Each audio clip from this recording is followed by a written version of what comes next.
വീഡിയോയിലേക്ക് സ്വാഗതം. ഇന്ന് നമ്മൾ ഡിസ്കസ് ചെയ്യാൻ പോകുന്നത് മൂലകങ്ങളും അവയുടെ വർഗീകരണവും എന്ന വളരെ ഇമ്പോർട്ടന്റ് ആയിട്ടുള്ള സയൻസിലെ ഒരു പ്രധാനപ്പെട്ട ടോപ്പിക്കാണ്. സോ അതിലെ പ്രധാനപ്പെട്ട ക്വസ്റ്റ്യൻസ് ചെയ്യുന്നതിലൂടെ അതുമായിട്ട് ബന്ധപ്പെട്ട എല്ലാ കോൺസെപ്റ്റ്സും നമ്മൾ ഡിസ്കസ് ചെയ്യുന്നതായിരിക്കും. സോ അധികം താമസിക്കാതെ നേരെ വീഡിയോയിലേക്ക് കടക്കാം.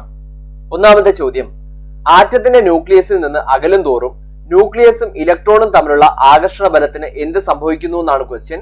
അത് കൂടുന്നു, കുറയുന്നു, വ്യത്യാസപ്പെടുന്നില്ല, നിർണ്ണയിക്കാനാവില്ല. ഇതിലേതാണെന്നാണ്. സോ ആറ്റത്തിന്റെ ന്യൂക്ലിയസിൽ നിന്ന് അകലും തോറും, അപ്പോൾ ആറ്റത്തിന്റെ ന്യൂക്ലിയസ് നമുക്കറിയാം, ആറ്റത്തിന്റെ ന്യൂക്ലിയസിന് പോസിറ്റീവ് ചാർജ് ആണുള്ളത്. സോ ആറ്റത്തിന് ഒരു പോസിറ്റീവ് ചാർജുള്ള ന്യൂക്ലിയസ് ഉണ്ട് അല്ലെ? പോസിറ്റീവ് ചാർജുള്ള ന്യൂക്ലിയസ്. ഈ പോസിറ്റീവ് ചാർജുള്ള ന്യൂക്ലിയസിന് ചുറ്റും എന്തുണ്ട്? ഇലക്ട്രോൺസ് പല ഷെല്ലുകളിലായിട്ട് പ്രസന്റ് ആണല്ലോ. അപ്പോ പോസിറ്റീവ് ചാർജുള്ള ന്യൂക്ലിയസ് അവിടെ നിന്ന് ഓരോ ഷെല്ലുകളിലായി നെഗറ്റീവ് ചാർജുള്ള ഇലക്ട്രോണുകളും അടങ്ങിയിരിക്കുന്നു. അപ്പോ ന്യൂക്ലിയസിൽ നിന്ന് അകലും തോറും ഇലക്ട്രോണും ന്യൂക്ലിയസും തമ്മിലുള്ള അകലം കൂടി വരികയാണ് ചെയ്യുന്നത്. അപ്പോ രണ്ട് അൺലൈക്ക് ചാർജസ്, അതായത് ഒരു പോസിറ്റീവ് ചാർജും നെഗറ്റീവ് ചാർജും, അത് തമ്മിലുള്ള അകലം കൂടി വരുന്നതിനനുസരിച്ച് അത് തമ്മിലുള്ള ആകർഷണ ബലം കുറഞ്ഞു വരികയാണ് ചെയ്യുന്നത്. സോ നമ്മുടെ ഉത്തരം എന്താണ്? ഉത്തരം ഓപ്ഷൻ ബി ആണ്. ആകർഷണ ബലം കുറയുകയാണ് ചെയ്യുന്നത്. ഓക്കെ, അടുത്ത ചോദ്യം, ആറ്റത്തിന്റെ ന്യൂക്ലിയസിൽ നിന്ന് അകലും തോറും ഷെല്ലുകളുടെ ഇലക്ട്രോണുകളുടെ ഊർജത്തിന് എന്ത് സംഭവിക്കുന്നു എന്നാണ്. ഓക്കെ, അതും ഇതുപോലെ തന്നെ കൂടുന്നു, കുറയുന്നു, വ്യത്യാസപ്പെടുന്നില്ല, നിർണ്ണയിക്കാനാവില്ല. ഇത്രയും ഓപ്ഷനാണ് തന്നിട്ടുള്ളത്. അപ്പൊ നമുക്ക് നോക്കാം. ന്യൂക്ലിയസിൽ നിന്ന് അകലും തോറും, സോ നമ്മൾ ഇവിടെ പറഞ്ഞ ഇതേ കാര്യം തന്നെയാണ്. ന്യൂക്ലിയസിൽ നിന്ന് അകന്നു പോവുകയാണ് ചെയ്യുന്നത് അല്ലെ? അപ്പോൾ ന്യൂക്ലിയസിൽ നിന്ന് അകന്നു പോകുന്നതിനനുസരിച്ച് ഷെല്ലുകളിലെ ഇലക്ട്രോണുകളുടെ ഊർജം, അപ്പോ ഈ ഷെല്ലുകളിലെ ഇലക്ട്രോൺസ് നിറയുന്നത് എങ്ങനെയാണ്? നമുക്ക് ബോർ ആറ്റം മാതൃക ഒന്ന് പരിശോധിക്കാം. പോസിറ്റീവ് ചാർജുള്ള ഒരു സെന്റർ ഉണ്ട്, സെന്റർ ന്യൂക്ലിയസ് ഉണ്ട്. ആ ന്യൂക്ലിയസിന് ചുറ്റും പല ഷെല്ലുകളിലായി ഇലക്ട്രോണുകൾ കാണപ്പെടുന്നു. ഓക്കെ, അപ്പോ ഈ ഇലക്ട്രോണുകൾ നിറയുന്നതിന് ഒരു ഓർഡർ ഉണ്ട്. Okay, there is a particular order to fill electron. ആ ഓർഡർ എന്താണെന്ന് വെച്ചിട്ടുണ്ടെങ്കിൽ ഏറ്റവും ഊർജം കുറഞ്ഞ ഷെല്ലിലാണ് ആദ്യം ഇലക്ട്രോൺ നിറയുക. അപ്പോ ഏറ്റവും ഊർജം കുറഞ്ഞ ഷെൽ ഒന്നാമത്തെ ഷെല്ലാണ്. അതിനെ നമ്മൾ വിളിച്ചത് കെ ഷെൽ എന്നാണ്. ആ കെ ഷെല്ലിലാണ് ആദ്യ ഇലക്ട്രോൺ നിറയുന്നത്. കെ ഷെല്ലില് 2 ഇലക്ട്രോൺ നിറഞ്ഞതിന് ശേഷം തൊട്ടടുത്ത ഷെൽ, കെ കഴിഞ്ഞ എൽ ആണല്ലോ, അപ്പൊ തൊട്ടടുത്ത എൽ ഷെല്ലിൽ എത്ര ഇലക്ട്രോൺ നിറയുന്നു? 8 ഇലക്ട്രോൺ നിറയുന്നു. അങ്ങനെ ഓരോ ഷെല്ലുകളിലും ഇലക്ട്രോണുകളുടെ എണ്ണം കൂടിക്കൂടി വരികയാണ് ചെയ്യുന്നത്. ഓക്കെ, അപ്പോ ന്യൂക്ലിയസിൽ നിന്ന് അകലും തോറും, അതായത് ഷെല്ലുകളുടെ എണ്ണം കൂടുന്നതിനനുസരിച്ച് ഇലക്ട്രോണുകളുടെ ഊർജം കൂടുകയാണ് ചെയ്യുന്നത്. ആദ്യത്തെ ഷെല്ലിലുള്ള ഇലക്ട്രോണുകൾക്കാണ് ഏറ്റവും ഊർജം കുറവ്. സോ ആൻസർ ഓപ്ഷൻ എ ആണ്. ഇലക്ട്രോണുകളുടെ എണ്ണം കൂടുന്നു. ഓക്കെ ആണല്ലോ. അടുത്ത ചോദ്യം, ആവർത്തന പട്ടികയിൽ ഒരു ഗ്രൂപ്പിൽ മുകളിൽ നിന്ന് താഴേക്ക് വരുംതോറും അയോണീകരണ ഊർജത്തിന് എന്ത് സംഭവിക്കുന്നു എന്നാണ് ചോദ്യം. അപ്പൊ എന്താണ് അയോണീകരണ ഊർജം എന്ന് നോക്കാം. അയോണീകരണ ഊർജം എന്ന് പറയുമ്പോൾ ഒരാറ്റത്തിലെ ഒരാറ്റത്തിൽ ധാരാളം ഷെല്ലുണ്ടാവും. അപ്പൊ ഞാൻ എല്ലാ ഷെല്ലും വരയ്ക്കുന്നില്ല, ഈ ആറ്റത്തിലെ ഔട്ടർ മോസ്റ്റ് ഷെല്ല് മാത്രം വരയ്ക്കാം. ഈ ഔട്ടർ മോസ്റ്റ് ഷെല്ലുള്ള ഇലക്ട്രോണുകളെയാണ് നമ്മൾ വാലൻസ് ഇലക്ട്രോണുകൾ എന്ന് പറയുന്നത്. ഈ വാലൻസ് ഇലക്ട്രോണുകളാണ് ഒരാറ്റത്തിന്റെ വാലൻസി അഥവാ സംയോജകത നിർണ്ണയിക്കുന്നത്. അപ്പോ ഈ വാലൻസ് ഇലക്ട്രോണിനെ പുറത്താക്കാൻ, ഈ വാലൻസ് ഇലക്ട്രോണിനെ ഈ ഒരു ആറ്റത്തിൽ നിന്നും റിമൂവ് ചെയ്യാൻ ആവശ്യമായിട്ടുള്ള എനർജിയാണ് അയോണീകരണ ഊർജം എന്ന് പറയുന്നത്. അതിനാവശ്യമായിട്ടുള്ള ഊർജം. സോ നമുക്കറിയാം, ഇതിലോട്ട് കുറച്ച് ചൂട് കൊടുത്താൽ ഏറ്റവും പുറമേയുള്ള ഇലക്ട്രോൺ ഇളകിപ്പൊയ്ക്കോളും അല്ലെ? സോ ഏറ്റവും പുറമേയുള്ള ഇലക്ട്രോണിനെ ഇളക്കി വിടാൻ ആവശ്യമായിട്ടുള്ള എനർജിയാണ് നമ്മൾ എന്ത് പറയുന്നത്? അയോണീകരണ ഊർജം എന്ന് പറയുന്നത്. ഓക്കെ ആണല്ലോ. സോ ഇവിടെ ഗ്രൂപ്പിൽ മുകളിൽ നിന്ന് താഴേക്ക് വരുന്നതിനനുസരിച്ച് അയോണീകരണ ഊർജത്തിന് എന്ത് സംഭവിക്കുന്നു എന്നാണ് ചോദ്യം. ഓക്കെ, അപ്പം ഗ്രൂപ്പില് മുകളിൽ നിന്ന് താഴേക്ക് വരുന്നതിനനുസരിച്ച് എന്ത് മാറ്റമാണ് സംഭവിക്കുന്നത്? ഗ്രൂപ്പില് മുകളിൽ നിന്ന് താഴേക്ക് വരുമ്പോൾ ഷെല്ലുകളുടെ എണ്ണമാണ് കൂടുന്നത്. ഓക്കെ, അപ്പൊ ആദ്യത്തെ ഗ്രൂപ്പിൽ ഒരു ഷെല്ലുണ്ടെങ്കിൽ രണ്ടാമത്തെ ഗ്രൂപ്പിൽ അതെന്തായി? ന്യൂക്ലിയസിന് ചുറ്റും 2 ഷെല്ലായി. മൂന്നാമത്തെ ഗ്രൂപ്പിൽ അത് 3 ഷെല്ലായി. അതുപോലെ ഗ്രൂപ്പിൽ മുകളിൽ നിന്ന് താഴേക്ക് വരുന്നതിനനുസരിച്ച് ഷെല്ലുകളുടെ ക്രമത്തിൽ, ഷെല്ലുകളുടെ എണ്ണത്തിൽ ഒരു വർധനവാണ് സംഭവിക്കുന്നത്. അപ്പൊ ഷെല്ലുകളുടെ എണ്ണം കൂടുമ്പോൾ നിങ്ങളൊന്ന് നോക്കിയേ, ആ പോസിറ്റീവ് ചാർജുള്ള സെന്ററും ഏറ്റവും പുറമേ ഉള്ള ഔട്ടർ മോസ്റ്റ് ഇലക്ട്രോണും തമ്മിലുള്ള അകലം മുകളിൽ നിന്ന് താഴേക്ക് വരുമ്പോൾ കൂടി വരികയാണ് ചെയ്യുന്നത്. ഓക്കെ, സോ അകലം എന്ത് ചെയ്യുന്നു? അകലം കൂടുന്നു. അകലം കൂടിയാൽ എന്താ സംഭവിക്കുക? അകലം കൂടുമ്പോൾ ഇവർ തമ്മിലുള്ള ആകർഷണ ബലം, അപ്പോൾ ആദ്യത്തെ പോയിന്റ് അകലം കൂടുന്നു. അകലം കൂടുമ്പോൾ ഇവർ തമ്മിലുള്ള ആകർഷണ ബലം എന്ത് സംഭവിക്കും? ആകർഷണ ബലത്തിൽ ഒരു കുറവ് വരും. ആകർഷണ ബലം കുറയുന്നു. ഓക്കെ, ആകർഷണ ബലം കുറയുമ്പോ എന്താ സംഭവിക്കുക? ആകർഷണ ബലം കുറയുമ്പോ നമുക്ക് അത്രയും കുറച്ച് എനർജി കൊടുത്താൽ മതി എന്ത് ചെയ്യാനായിട്ട്? ഏറ്റവും പുറമേയുള്ള ഇലക്ട്രോണുകളെ ഇളക്കി കളയാനായിട്ട്, അല്ലേ? സോ ആകർഷണ ബലം കുറയുമ്പോൾ ഏത് ഊർജം?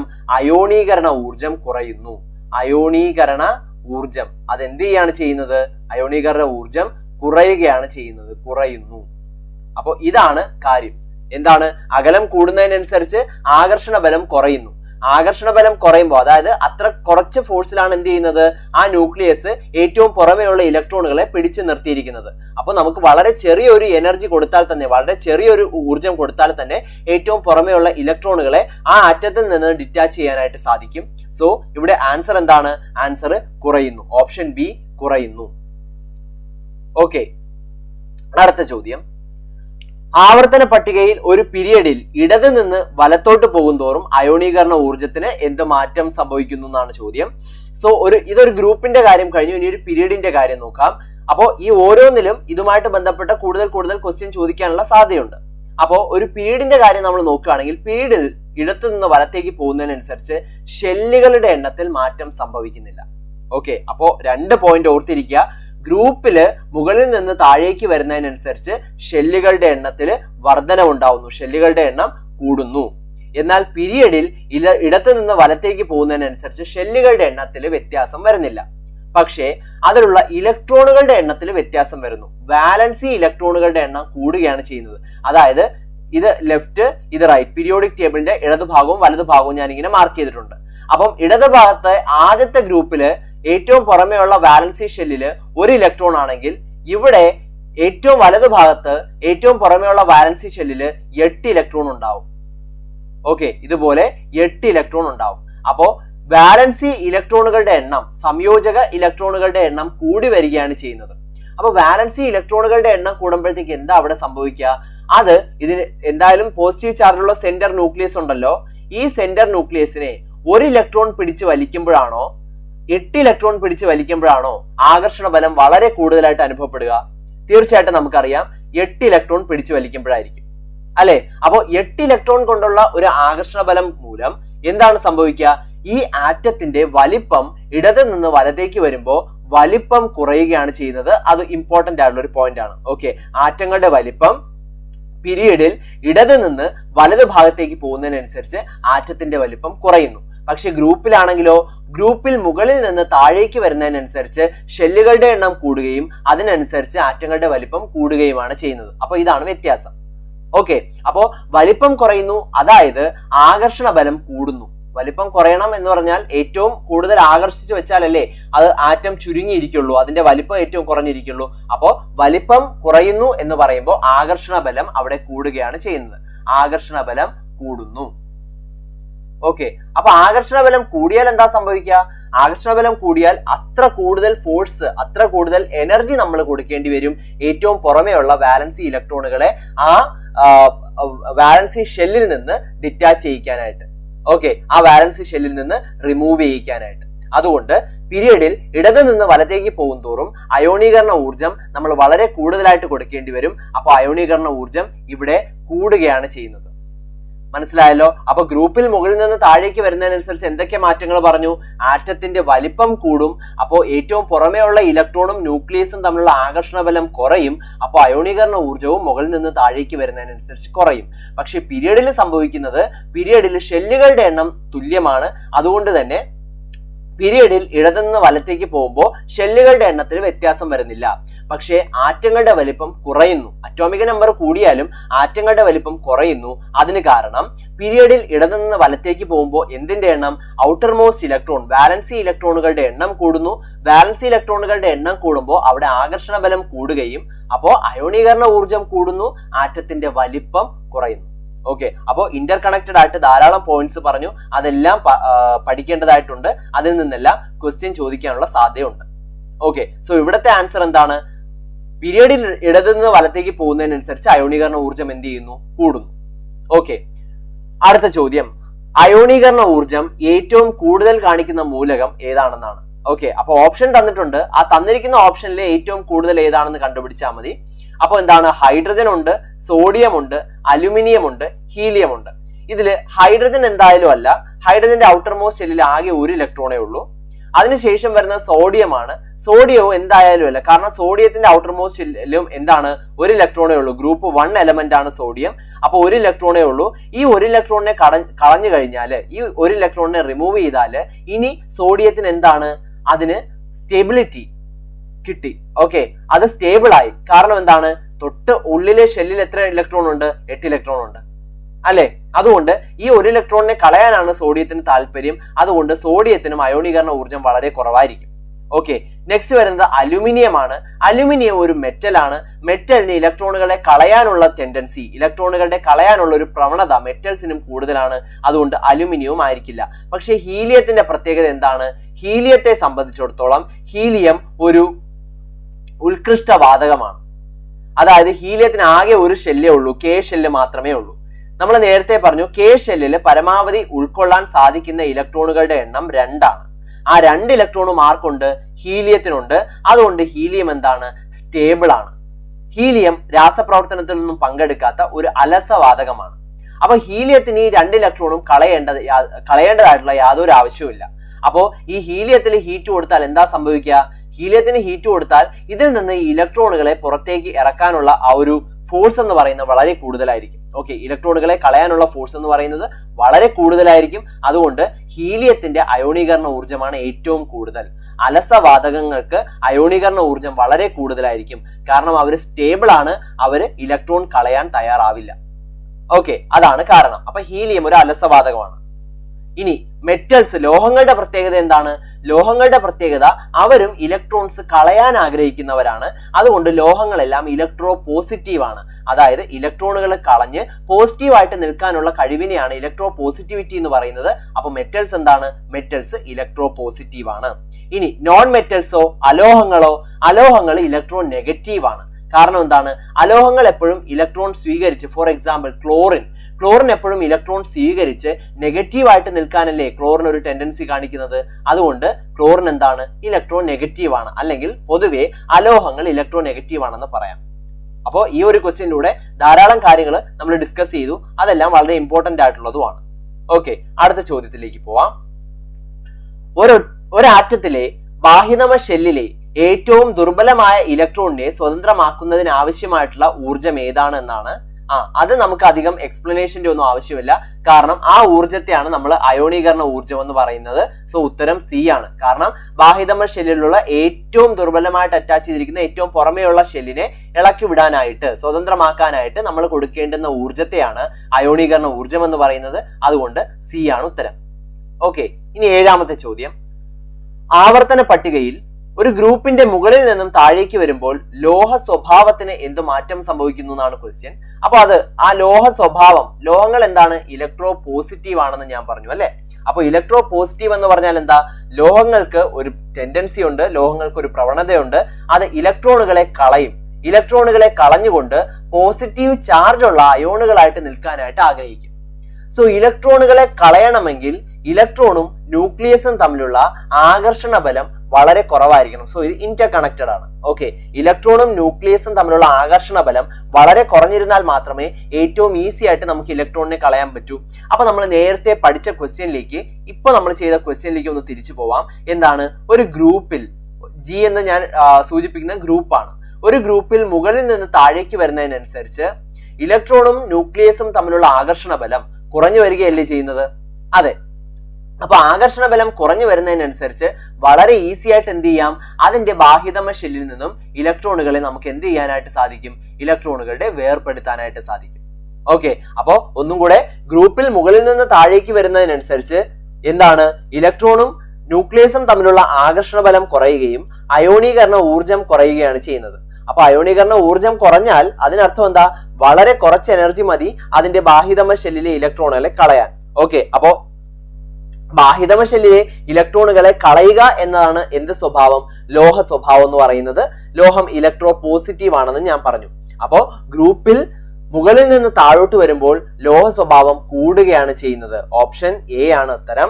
ലോഹ സ്വഭാവം കൂടുകയാണ് ചെയ്യുന്നത്. അതിന് കാരണം അയോണീകരണ ഊർജം മുകളിൽ നിന്ന് താഴേക്ക് വരുമ്പോൾ കുറയുന്നത് കൊണ്ട് ഇലക്ട്രോണുകളെ ഈസി ആയിട്ട് വളരെ എളുപ്പം സ്വതന്ത്രമാക്കാൻ പറ്റും എന്നുള്ളതാണ്. ഓക്കെ, അടുത്ത ചോദ്യം.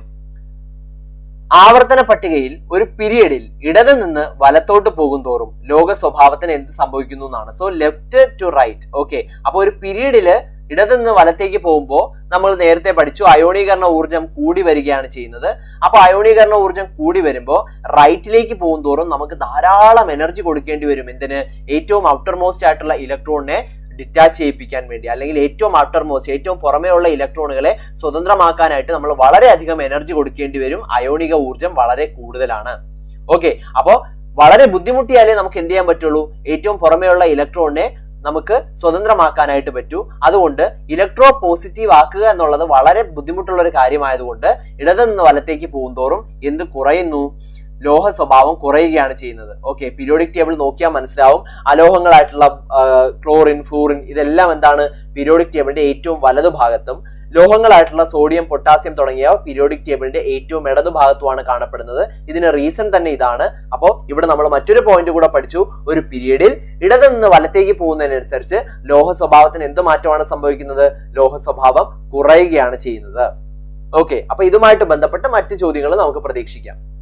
ഇനി അടുത്ത ചോദ്യം, 9ാമത്തെ ചോദ്യം. ആവർത്തന പട്ടികയിൽ ഒരു പീരിയഡിൽ ഇടത് നിന്ന് വലത്തേക്ക് പോകുന്തോറും ആറ്റത്തിന്റെ വലിപ്പത്തിന് എന്ത് സംഭവിക്കുന്നു എന്നാണ് ചോദ്യം. ഓക്കെ, അപ്പോ അത് നമ്മൾ പറഞ്ഞതാണ്. ഇടത് നിന്ന് വലത്തേക്ക് പോകുന്തോറും ആറ്റവും ഇലക്ട്രോണുകളും തമ്മിലുള്ള ആകർഷണ ബലം എന്താണ് സംഭവിക്കുന്നത്? ആകർഷണ ബലം കൂടി വരികയാണ് ചെയ്യുന്നത്. ആകർഷണ ബലം കൂടുമ്പോൾ ആറ്റം അത്രയും ഒന്ന് ഞെരുങ്ങിയിരിക്കും, അല്ലെങ്കിൽ ആറ്റം അത്രയും ഒന്ന് ചുരുങ്ങിയിരിക്കും. കാരണം അത്രയും ശക്തിയോടെ അകത്തുനിന്ന് ന്യൂക്ലിയസ് എന്ത് ചെയ്യാണ്? ഈ ഔട്ടർ മോസ്റ്റ്, അതായത് ഏറ്റവും പുറമേയുള്ള ഇലക്ട്രോണുകളെ ആറ്റത്തിനുള്ളിലേക്ക് പിടിച്ചു വലിക്കുന്നതിന്റെ ഫലമായിട്ട് ആറ്റം എന്ത് ചെയ്യുന്നു? ചുരുങ്ങിയിരിക്കുകയാണ് ചെയ്യുന്നത്. ഓക്കെ, അപ്പോ ആവർത്തന പട്ടികയിൽ ഒരു പീരിയഡിൽ ഇടത് നിന്ന് വലത്തേക്ക് പോകുന്തോറും ആറ്റത്തിന്റെ വലിപ്പത്തിന് എന്ത് സംഭവിക്കുന്നു? ആറ്റത്തിന്റെ വലിപ്പം കുറയുന്നു. ഓക്കെ, സോ ബി, ആറ്റത്തിന്റെ വലിപ്പം കുറയുന്നു. അതിന് എക്സ്പ്ലനേഷൻ നേരത്തെ ക്വസ്റ്റ്യനിൽ നമ്മൾ പറഞ്ഞതാണ്. 10ാമത്തെ ചോദ്യം. ആവർത്തന പട്ടികയിൽ ഒരു ഗ്രൂപ്പിൽ നിന്നും താഴേക്ക് വരുമ്പോൾ ആറ്റത്തിന്റെ വലിപ്പത്തിന് എന്ത് സംഭവിക്കുന്നു? ഇവിടെയും നമുക്ക് എക്സ്പ്ലനേഷന്റെ ആവശ്യമില്ല. ഇത് കുറച്ചുകൂടെ ഈസിയാണ്, നമുക്ക് മനസ്സിലാക്കാനായിട്ട് കുറച്ചുകൂടെ ഈസിയാണ്. കാരണം എന്താണ്? ഇവിടെ ഒരു ഗ്രൂപ്പിൽ മുകളിൽ നിന്നും താഴോട്ട് വരുമ്പോൾ നമ്പർ ഓഫ് ഷെല്ലുകളുടെ എണ്ണത്തിൽ എന്താണ് സംഭവിക്കുന്നത്? ഷെല്ലുകളുടെ എണ്ണം കൂടുകയാണ് ചെയ്യുന്നത്, അല്ലെ? അപ്പോൾ ഷെല്ലുകളുടെ എണ്ണം കൂടുമ്പോൾ സ്വാഭാവികമായിട്ടും എന്ത് സംഭവിക്കും? ആറ്റത്തിന്റെ വലിപ്പം കൂടും. അപ്പോൾ ഇവിടെ ആൻസർ എന്താണ്? ഓപ്ഷൻ എ, ആറ്റത്തിന്റെ വലിപ്പം കൂടുന്നു. 11ാമത്തെ ചോദ്യം. ആവർത്തന പട്ടികയിൽ ഒരു ഗ്രൂപ്പിൽ മുകളിൽ നിന്ന് താഴേക്ക് വരുമ്പോൾ ഷെല്ലുകളുടെ എണ്ണത്തിന് എന്ത് സംഭവിക്കുന്നു എന്നാണ്. അപ്പോ നമ്മൾ അതിന്റെ ആൻസർ 10ാമത്തെ ചോദ്യത്തിൽ പറഞ്ഞതാണ്. 10ാമത്തെ ചോദ്യത്തിന്റെ റീസൺ ആണ് ഇവിടെ ക്വസ്റ്റ്യൻ ആയിട്ട് വന്നിരിക്കുന്നത്. അപ്പൊ 10ാമത്തെ ചോദ്യത്തിലെ ആറ്റത്തിന്റെ വലിപ്പം കൂടാനുള്ള കാരണം എന്തായിരുന്നു? ആറ്റത്തിന്റെ വലിപ്പം കൂടാൻ കാരണം ഷെല്ലുകളുടെ എണ്ണം കൂടിയതാണ്. അതാണ് ഇവിടെ ക്വസ്റ്റ്യൻ.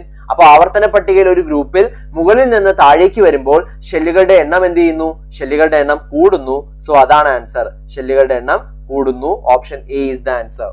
Next question. താഴെ തന്നിരിക്കുന്നവയിൽ ഉപലോഹം ഏത്? ഏതാണ് ഉപലോഹം എന്നാണ് ക്വസ്റ്റ്യൻ. അപ്പൊ നമുക്ക് തന്നിട്ടുള്ളത് സിലിക്കൺ, ബോറോൺ, ജെർമേനിയം ഇവയെല്ലാം എന്ന് തന്നിട്ടുണ്ട്. സോ ഈ ഒരു ക്വസ്റ്റ്യനിൽ നമുക്ക് കുറച്ച് ഉപലോഹങ്ങളുടെ ലിസ്റ്റ് പഠിക്കാം. അപ്പൊ ഉപലോഹങ്ങളിൽ അങ്ങനെ ഒരു ക്വസ്റ്റ്യൻ ചോദിച്ചാൽ അത് തെറ്റരുത്. ഉപലോഹങ്ങളിൽ പ്രധാനമായിട്ടും വരുന്ന ബോറോൺ. ഓക്കെ, ബോറോൺ ചിലപ്പോൾ അലോഹമായിട്ടും പറയും. അതുപോലെ സിലിക്കൺ, ജെർമേനിയം,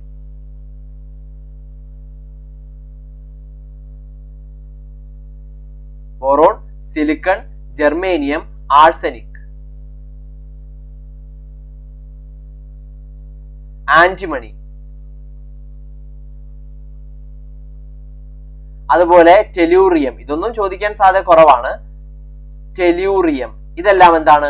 ഉപലോഹങ്ങളിൽ വരുന്നതാണ്. സോ ഇതിൽ സിലിക്കൺ, അതുപോലെ ജെർമേനിയം, അതുപോലെ ബോറോൺ ഇതെല്ലാം എന്തുണ്ട്?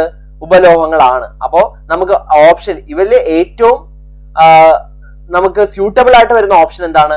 ഇവയെല്ലാം. ഓക്കെ, ഡി 12 ഡി ആണ്. ഇവയെല്ലാം എന്ന് ആൻസർ വരും. സിലിക്കണും ബോറോണും ജെർമേനിയവും എല്ലാം എന്താണ്? ഉപലോഹങ്ങൾ തന്നെയാണ്. അതിൽ ബോറോണിന് മാത്രം ചെറിയൊരു എക്സെപ്ഷൻ ഉണ്ട്, ചെറിയൊരു പ്രത്യേകത ഉണ്ട് എന്ന് മനസ്സിലാക്കി വെച്ചിരിക്കുക. ഓക്കെ, 13ാമത്തെ ചോദ്യം. താഴെ തന്നിരിക്കുന്നവയിൽ ഉത്കൃഷ്ട ലോഹം ഏതെന്നാണ്. സോ ഉത്കൃഷ്ട ലോഹം എന്താണ് ഈ ഉത്കൃഷ്ട വാതകം എന്ന് വെച്ചിട്ടുണ്ടെങ്കിൽ, ഉത്കൃഷ്ട വാതകം രാസപ്രവർത്തനത്തിൽ ഏർപ്പെടാൻ ഒരു താല്പര്യം കാണിക്കാത്ത വാതകങ്ങളെയാണ് എന്ത് പറയുന്നത്, ഉത്കൃഷ്ട വാതകങ്ങൾ എന്ന് പറയുന്നത്. അപ്പൊ ഉത്കൃഷ്ട ലോഹങ്ങൾ എന്തായിരിക്കും, അവ രാസപ്രവർത്തനത്തിൽ പങ്കെടുക്കാനായിട്ട് ഒരു താല്പര്യം കാണിക്കാത്ത ലോഹങ്ങളെ ആയിരിക്കും എന്ത് പറയുന്നത്, ഉത്കൃഷ്ട ലോഹങ്ങൾ എന്ന് പറയുന്നത്. സോ സ്വർണം നമുക്കറിയാം, നമ്മൾ ആഭരണങ്ങളൊക്കെ ഉണ്ടാക്കാനായിട്ട് ഉപയോഗിക്കുന്ന വളരെ ഫേമസ് ആയിട്ട് ഉപയോഗിക്കുന്ന ഒരു ലോഹമാണ് സ്വർണം. അപ്പൊ സ്വർണം തീർച്ചയായിട്ടും ഒരു ഉത്കൃഷ്ട ലോഹമാണ്. വെള്ളി തീർച്ചയായിട്ടും ഒരു ഉത്കൃഷ്ട ലോഹമാണ്, അതും ആഭരണങ്ങളൊക്കെ നിർമ്മിക്കാനായിട്ട് ഉപയോഗിക്കുന്നു. ലോഹനാശനം എല്ലാം വെള്ളിക്കും കുറവാണ്. പ്ലാറ്റിനം അതുപോലെ തന്നെയാണ്, വളരെ കോസ്റ്റ്ലി ആയിട്ടുള്ള വളരെ വില കൂടിയ ഒരു ലോഹമാണ്, അതുകൊണ്ട് അതിനും ലോഹനാശനം വളരെ കുറവാണ്. സോ നമുക്കിത് എല്ലാം വേണമെങ്കിൽ എന്ത് പറയാം, ഉത്കൃഷ്ട ലോഹം എന്ന ഗണത്തിൽ ഇവയെ ഉൾപ്പെടുത്താം. അതുകൊണ്ട് ഓപ്ഷൻ ഡി ഇവയെല്ലാം എന്നത് ആൻസർ ആയിട്ട് വരും. അടുത്ത ചോദ്യം, ഏറ്റവും അപൂർവമായ വാതകം റഡോൺ ആണ്. സോ ഈ ഒരു ക്വസ്റ്റ്യനിലൂടെ നമ്മൾ ഒരു ഫാക്റ്റും പഠിച്ചു, നമ്മൾ മറ്റൊരു ക്വസ്റ്റ്യന്റെ ആൻസറും കൂടെ പഠിച്ചു. ഏതാണ് ഏറ്റവും അപൂർവമായ വാതകം? അത് റഡോൺ ആണ് ഏറ്റവും അപൂർവമായ വാതകം എന്ന് പറയുന്നത്. ഓക്കെ, എന്നാൽ ഏറ്റവും അപൂർവമായ മൂലകം ഏതെന്നാണ് നമ്മുടെ ചോദ്യം. അപ്പൊ നമുക്ക് ഓപ്ഷൻ ആയിട്ട് യുറേനിയം, പ്ലാറ്റിനം, മെർക്കുറി, അസ്റ്റാറ്റിൻ എന്നിവ തന്നിട്ടുണ്ട്. നമ്മുടെ ഓപ്ഷൻ ആയിട്ട് ഇവിടെ വരിക അസ്റ്റാറ്റിൻ ആണ്. അസ്റ്റാറ്റിൻ ആണ് ഏറ്റവും അപൂർവമായ വാതകം എന്ന് പറയുന്നത്. ഓക്കെ, അടുത്ത ചോദ്യം 15ാമത്തെ ചോദ്യം, അന്തരീക്ഷ വായുവിൽ ഏറ്റവും കൂടുതലുള്ള വാതകം ഏതാണെന്നാണ്.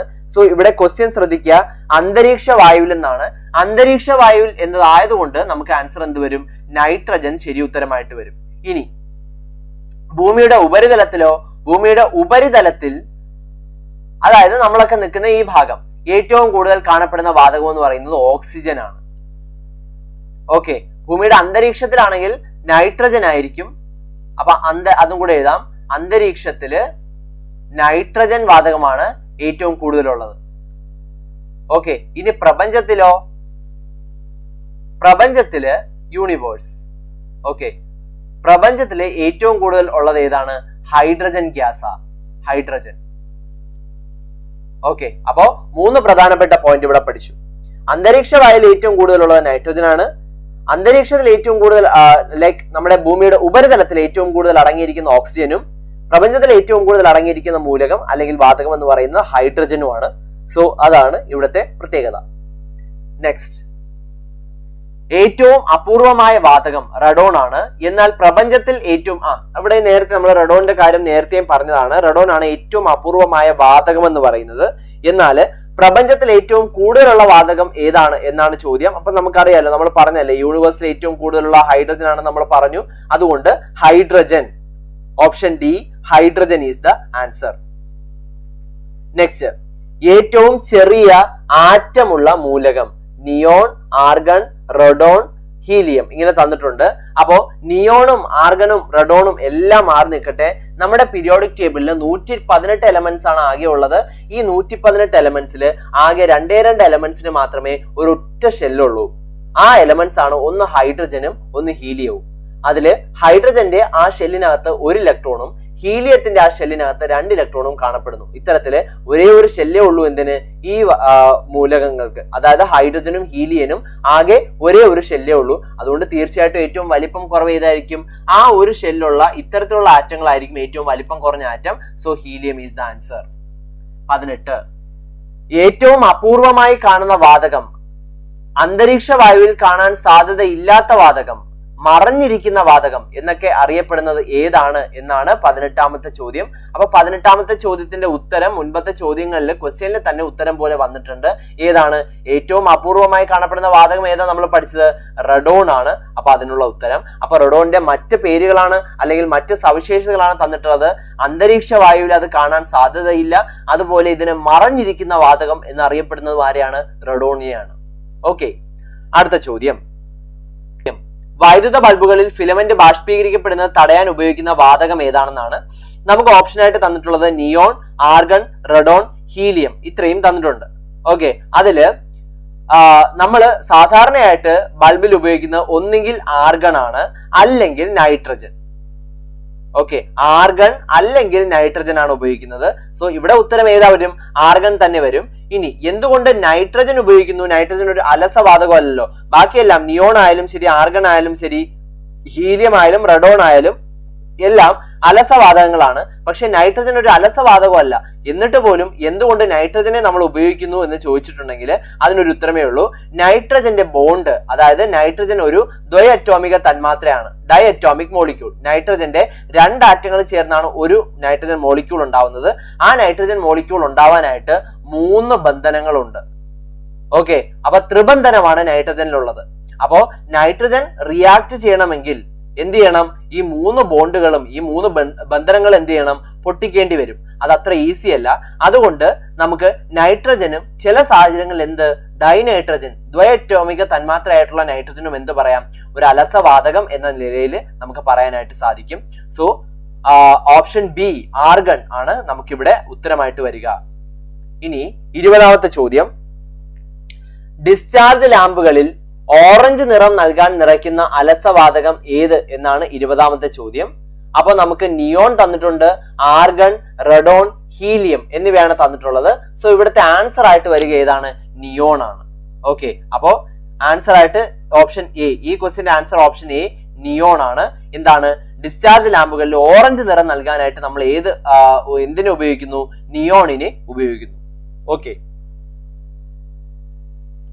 21 കാലാവസ്ഥാ ബലൂണുകളിൽ ഉപയോഗിക്കുന്ന അലസവാതകം ഏതാണെന്നാണ് 21ാമത്തെ ചോദ്യം. അപ്പോ അതിനും വലിയ എക്സ്പ്ലനേഷന്റെ ആവശ്യമൊന്നുമില്ല, ഡയറക്റ്റ് ക്വസ്റ്റ്യൻ ആണ്. കാലാവസ്ഥാ ബലൂണുകളിൽ ഏറ്റവും കൂടുതൽ ഉപയോഗിക്കുന്ന അലസവാതകം ഹീലിയമാണ്. എക്സ്പാൻഷൻ ഒക്കെ കുറവായതുകൊണ്ട് ഹീലിയമാണ് ഉപയോഗിക്കുന്നത്. അടുത്തത്, താഴെ തന്നിരിക്കുന്നവയിൽ അലസവാതകങ്ങളുടെ കാര്യത്തിൽ ശരിയായ പ്രസ്താവന അല്ലാത്തത് ഏതെന്നാണ്. ഓക്കെ, അപ്പൊ താഴെ തന്നിരിക്കുന്നവയിൽ തെറ്റായ പ്രസ്താവന ഏതെന്ന് വേറൊരു രീതിയിൽ ചോദിച്ചിരിക്കുകയാണ് ചെയ്യുന്നത്. അപ്പോ 22ാമത്തെ ചോദ്യത്തില് ഉത്കൃഷ്ടവാതകങ്ങൾ എന്നറിയപ്പെടുന്നു, അത് ശരിയാണ്. ഓക്കെ, അലസവാതകങ്ങളെ തന്നെയാണ് എന്ത് ഉത്കൃഷ്ടവാതകങ്ങൾ എന്നറിയപ്പെടുന്നത്, അതുകൊണ്ട് അത് ശരിയാണ്. 2, സംയോജകത 0ആണ്. സംയോജകത എന്ന് പറയുമ്പോൾ വാലൻസി നമുക്കറിയാം, അതിന് സ്റ്റേബിൾ കോമ്പൗണ്ടുകളാണ് അല്ലെങ്കിൽ സ്റ്റേബിൾ ആയിട്ടുള്ള മോളിക്യൂളുകളാണ് അലസവാതകങ്ങൾ എന്ന് പറയുമ്പോൾ, അതുകൊണ്ട് അതിന് ഇലക്ട്രോണുകളെ സ്വീകരിക്കേണ്ടതോ അല്ലെങ്കിൽ ഇലക്ട്രോണുകളെ നഷ്ടപ്പെടുത്തേണ്ടതോ ആയിട്ടുള്ള ഒരു കാര്യവുമില്ല. അതുകൊണ്ട് അതിന് സംയോജകത എന്ന് പറയുന്ന കാര്യം ആപ്ലിക്കബിൾ അല്ല. സംയോജകത അഥവാ വാലൻസി 0ആണ്. നെക്സ്റ്റ്, 0 ഗ്രൂപ്പ് മൂലകങ്ങൾ എന്നറിയപ്പെടുന്നു, അതും ശരിയാണ്. പക്ഷേ നിറമുള്ള സംയുക്തങ്ങളെ തരുന്ന ആരല്ല? അലസവാതകങ്ങളല്ല. അലസവാതകങ്ങൾ സംയുക്തങ്ങളെ തരും, എന്നാലും അത് വളരെ അപൂർവമായിട്ട് എന്ത് ചെയ്യാറുള്ളൂ? അലസവാതകങ്ങൾ സംയുക്തങ്ങൾ തരാനുള്ളൂ. നിറമുള്ള സംയുക്തങ്ങളെ ഉണ്ടാക്കുന്നത് സംക്രമണ മൂലകങ്ങളാണ്, അഥവാ ഡി ബ്ലോക്ക് മൂലകങ്ങൾ എന്നൊക്കെ പറയും. ഓക്കെ, അപ്പോ സംക്രമണ മൂലകങ്ങൾ അഥവാ ഡി ബ്ലോക്ക് മൂലകങ്ങളാണ് എന്തുണ്ടാക്കുന്നത്? നിറമുള്ള സംയുക്തങ്ങളെ നൽകുന്നത്. അപ്പോ ഓപ്ഷൻ ഡി നിറമുള്ള സംയുക്തങ്ങളെ നൽകുന്നു എന്നതാണ് ഉത്തരമായിട്ട് ആൻസർ ആയിട്ട് വരിക. നെക്സ്റ്റ് ക്വസ്റ്റ്യൻ, താഴെ തന്നിരിക്കുന്നവയിൽ ബാഹ്യതമ ഷെല്ലിൽ 8 ഇലക്ട്രോണുകൾ ഉള്ള മൂലകങ്ങൾ ഏതാണെന്നാണ്. അപ്പൊ നമുക്ക് അതിന്റെ ഓപ്ഷനിലോട്ട് പോവാം. സംക്രമണ മൂലകങ്ങൾ, അലസവാതകങ്ങൾ, ലാന്തനോയിഡുകൾ, ആക്ടിനോയിഡുകൾ. അപ്പൊ ഇതിൽ സംക്രമണ മൂലകങ്ങൾ എന്ന് പറയുമ്പോൾ അത് ഡി ബ്ലോക്ക് എലമെന്റ്സ് ആണ്, ഡി ബ്ലോക്കിലുള്ള മൂലകങ്ങളാണ്, അതെല്ലാം ലോഹങ്ങളാണ്. അപ്പൊ അതല്ല, കാരണം ലോഹങ്ങൾ ഇലക്ട്രോണുകളൊക്കെ കളയും, ഔട്ടർ മോസ്റ്റ് ഇലക്ട്രോൺ. അലസവാതകങ്ങളാണെങ്കിലോ, അതെ, അലസവാതകങ്ങൾ സ്റ്റേബിൾ ആണ്. അപ്പോ അലസവാതകങ്ങളിലാണ് 8 ഇലക്ട്രോൺ. അപ്പൊ ഉത്തരം അലസവാതകങ്ങൾ തന്നെയാണ്. 8 ഇലക്ട്രോൺ കാണാൻ സാധ്യത ആരിലാണ്? അലസവാതകങ്ങളിലാണ്. സോ അലസവാതകങ്ങൾ, option B is the answer. Okay, ഇനി 8 ഇലക്ട്രോൺ അല്ലാത്ത, ഔട്ടർ മോസ്റ്റ് ഷെല്ലിൽ 8 ഇലക്ട്രോൺ ഇല്ലാത്ത ഒരു അലസവാതകം ഉണ്ട്, അതാണ് ഹീലിയം. പക്ഷെ ഹീലിയം ഒരു അലസവാതകം തന്നെയാണ്, കാരണം അതിന് ആകെ ഒരു ഷെല്ലേ ഉള്ളൂ. ആ ഷെല്ലില് പരമാവധി ഉൾക്കൊള്ളാവുന്ന ഇലക്ട്രോണുകളുടെ എണ്ണം 2 ആണ്. ആ 2 ഇലക്ട്രോണും ആർക്കുണ്ട്? ഹീലിയത്തിനുണ്ട്. അതുകൊണ്ട് ഹീലിയത്തിന് വീണ്ടും രാസപ്രവർത്തനത്തിൽ ഏർപ്പെടേണ്ട കാര്യമില്ല. അതുകൊണ്ട് ഹീലിയത്തിന് 2 എണ്ണം മാത്രമേ ഉള്ളൂ. ബാക്കി എല്ലാ അലസവാതകങ്ങൾക്കും അതിന്റെ ഔട്ടർ മോസ്റ്റ് ഷെല്ലില് 8 ഇലക്ട്രോൺ, ബാഹ്യതമ ഷെല്ലില് 8 ഇലക്ട്രോൺ ഉണ്ടാകുന്നു. അടുത്ത ചോദ്യം, ആവർത്തന പട്ടികയിലെ അവസാന പീരീഡിൽ വരുന്ന മൂലകങ്ങളുടെ പേരെന്താണ്? അപ്പോൾ ആവർത്തന പട്ടികയിലെ അവസാനത്തെ പീരീഡിൽ വരുന്ന മൂലകങ്ങളെയാണ് നമ്മൾ ആക്ടിനോയിഡുകൾ എന്ന് വിളിക്കുന്നത്. അപ്പോൾ പീരിയോഡിക് ടേബിളിൽ പല പീരീഡുകളും പല ഗ്രൂപ്പുകളും പല ബ്ലോക്കുകളും ഒക്കെ ആയിട്ട് തിരിച്ചിട്ടുണ്ട്. അപ്പൊ പീരിയോഡിക് ടേബിളിന്റെ ഈ ഒരു സ്ട്രക്ചർ കഴിഞ്ഞാൽ, ഇതേപോലൊരു സ്ട്രക്ചറാണ് പീരിയോഡിക് ടേബിളിന്. അത് കഴിഞ്ഞാൽ ഏറ്റവും ചുവടെയായിട്ട് ഒരു 2 പീരീഡുകൾ എക്സ്ട്രാ കൊടുത്തിട്ടുണ്ട്. അതിൽ ആദ്യത്തെ പീരീഡിനെ എന്ത് പറയും? ലാന്തനോയിഡുകൾ. ഈ പേര് ലാന്തനോയിഡുകൾ എന്നും, രണ്ടാമത്തെ പീരീഡിനെ പറയുന്ന പേര് ആക്ടിനോയിഡുകളും എന്നാണ്. ഇവര് എഫ് ബ്ലോക്ക് മൂലകങ്ങളാണ്. അപ്പൊ ഇവിടെയും കുറച്ചധികം കാര്യം പറഞ്ഞു. ഇവർ എഫ് ബ്ലോക്ക് മൂലകങ്ങളാണ്. അപ്പോൾ ഇത്രയും കാര്യങ്ങൾ അറിഞ്ഞിരിക്കുക. അടുത്ത 25ാമത്തെ ക്വസ്റ്റ്യൻ, റെയർ എർത്ത് എലമെന്റ്സ് എന്ന് അറിയപ്പെടുന്ന മൂലകങ്ങൾ ഏതെന്നാണ്. അപ്പൊ സംക്രമണ മൂലകങ്ങളല്ല, അലസവാതകങ്ങളും അല്ല. റെയർ എർത്ത് എന്നറിയപ്പെടുന്നത് ലാന്തനോയിഡുകളെയാണ്. അപ്പൊ ലാന്തനോയിഡുകളെയാണ് എന്തറിയപ്പെടുന്നത്? റെയർ എർത്ത് മൂലകങ്ങൾ എന്നറിയപ്പെടുന്നത്. ആ ക്വസ്റ്റ്യൻ കൃത്യമായി പഠിച്ചു വെക്കണം, ഇമ്പോർട്ടന്റ് ആണ്. ഇനി ഈ ലാന്തനോയിഡുകളെയും ആക്ടിനോയിഡുകളെയും ഒരുമിച്ച് നമ്മൾ ഒരു പേര് വിളിക്കും. ആ പേരാണ് അന്തഃസംക്രമണ മൂലകങ്ങൾ. മാറിപ്പോവരുത്. കാരണം സംക്രമണ മൂലകങ്ങൾ ഓൾറെഡി ഉണ്ട്, ഡി ബ്ലോക്കിലുള്ള സംക്രമണ മൂലകങ്ങൾ ഓൾറെഡി ഉണ്ട്. അതിന് പുറമെ ലാന്തനോയിഡുകളെയും ആക്ടിനോയിഡുകളെയും ഒരുമിച്ച് വിളിക്കുന്ന പേരാണ് അന്തഃസംക്രമണ മൂലകങ്ങൾ എന്ന് പറയുന്നത്. സോ അത്രയുമാണ് ഈ ക്ലാസ്സിൽ നമ്മൾ പ്രധാനമായിട്ടും ഡിസ്കസ് ചെയ്യാനായിട്ട് പോകുന്നത്. അപ്പോൾ നിങ്ങൾ പ്ലേസ് സേവ് ചെയ്ത് തന്നെ ഈ ഒരു പ്രിപ്പറേഷൻ മുന്നോട്ട് കൊണ്ടുപോകേണ്ടതായിട്ടുണ്ട്. നമുക്കിനി അധികം സമയമില്ല. സോ ഏറ്റവും പെട്ടെന്ന് തന്നെ ആസ് സൂൺ ആസ് പോസിബിൾ നമുക്ക് മാക്സിമം പഠിച്ചു തീർക്കേണ്ടതായിട്ടുണ്ട്. സോ എല്ലാവർക്കും all the best and thank you so much.